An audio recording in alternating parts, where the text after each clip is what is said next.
Voci sempre più insistenti parlano di un probabile e imminente blackout europeo. Tali voci sono spesso anche autorevoli. Persino un ministro si è sbilanciato in tal senso. La situazione in effetti appare precaria e molte nazioni non sono totalmente indipendenti dal punto di vista energetico. Se dovesse mancare l'elettricità, mancherebbe conseguentemente anche tutto ciò che ci rende la vita agiata e comoda nei nostri appartamenti. Acqua, riscaldamento, gas, illuminazione, elettrodomestici, cibo, carburante, telecomunicazioni. Per fronteggiare un blackout di alcuni giorni o prolungato per settimane, bisogna partire preparati e organizzati. Del resto, sono decenni che diamo per scontate tutte le cose che ci circondano e ovviamente non abbiamo mai pensato a piani di riserva per fronteggiare un'apocalisse. Chi vive in un appartamento deve innanzitutto pensare ad accumulare acqua potabile e ad individuare sorgenti o bacini d'acqua da utilizzare per le varie necessità. Infatti, se si interrompe l'elettricità, si interrompe l'autoclave che trasporta l'acqua ai vari piani e quindi l'acqua non c'è nelle case.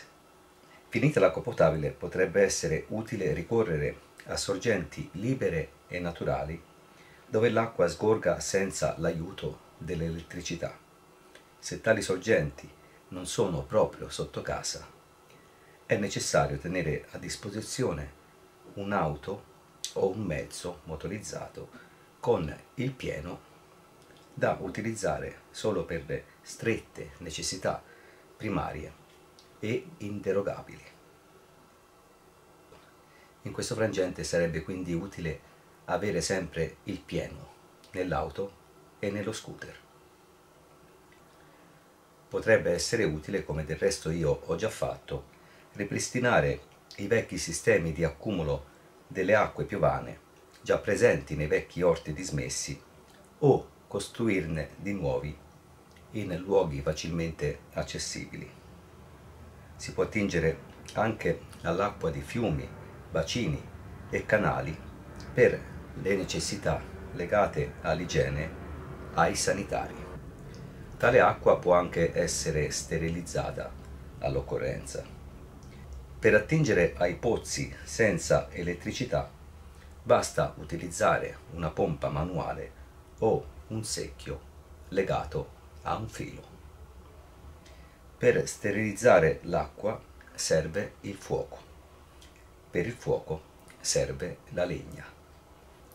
A tal proposito potrebbe essere utile accumulare cataste di legna asciutta e pronta all'uso. La legna, come l'acqua, diventerebbe oro in caso di emergenza, come l'oro sarebbe soggetta a un'autentica caccia. Per tagliare la legna sarebbero essenziali dei segacci o delle asce, attrezzi che non possono risentire della mancanza di elettricità.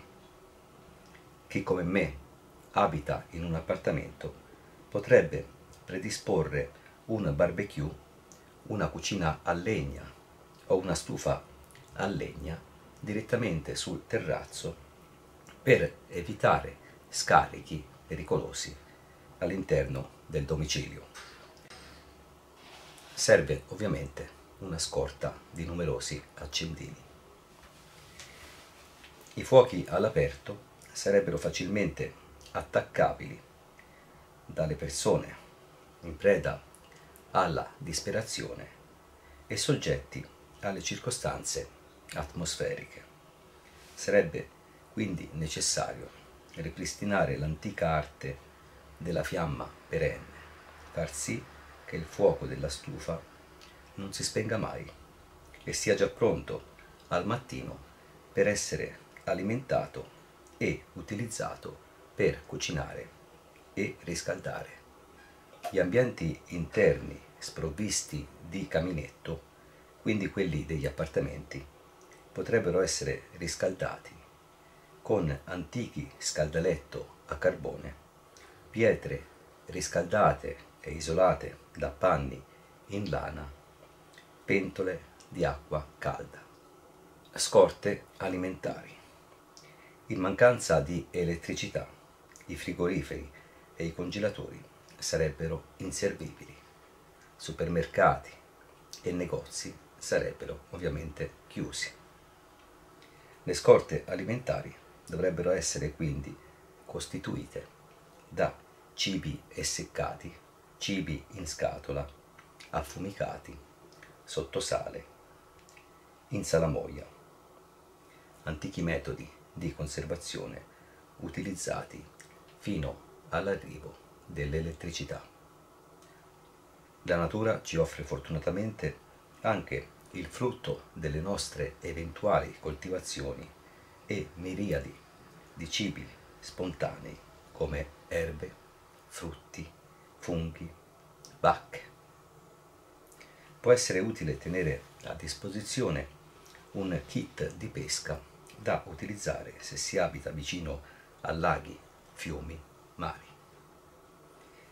Per illuminare l'appartamento e per spostarsi quando cala la notte è utile avere a disposizione lanterne a olio e candele, cotone e olio o grassi adatti alla combustione. Anche le torce a batteria vanno bene, ma le batterie possono scaricarsi facilmente e non sono affidabili come una candela. Se il blackout dovesse prolungarsi, potrebbe essere necessario preparare dei saponi naturali usando la cenere e le molte erbe note per le loro proprietà detergenti come la paritaria e la saponaria. In caso di emergenza, gli attrezzi agricoli manuali sarebbero oggetti ricercatissimi e sarebbe quindi necessario custodirli al sicuro e adeguatamente. Senza vanga, infatti, non si può coltivare. Un blackout europeo farebbe probabilmente chiudere ogni servizio esistente. Sarebbe inoltre impossibile utilizzare le telecomunicazioni perché tutto dipende dall'elettricità. Bisognerebbe quindi avere a disposizione tutte le cure naturali necessarie a fronteggiare ogni necessità e detenere quindi un'adeguata conoscenza delle piante officinali, dei funghi curativi e degli elementi naturali utili al benessere. A tal proposito può essere utile procurarsi dei libri adeguati o avere un vicino esperto in tal senso. Depositi e pagamenti elettronici sarebbero silenziati dalla mancanza di elettricità. Sarebbe quindi utile avere a disposizione soldi in moneta e in banconota per eventuali acquisti anche al mercato nero. Sarebbe inoltre utile avere qualcosa da barattare: oro, sale, spezie, attrezzi manuali, legna, pesce, carne essiccata, verdura, pasta, farina, uova, latte, zucchero. Per gli spostamenti sarebbe utile tenere a disposizione una bicicletta pronta all'uso e ben protetta dai furti. Costruire un carretto da collegare alla bicicletta favorirebbe il trasporto di legna, acqua e di tutto ciò che potrebbe essere necessario. Se dovesse finire la carta igienica, potremmo infine ricordarci dei vichinghi che per l'igiene utilizzavano del semplice muschio facilmente reperibile sugli alberi e sulle mura antiche. Con la speranza che un blackout totale e prolungato non si verifichi mai. Buona sopravvivenza a tutti. Arrivederci.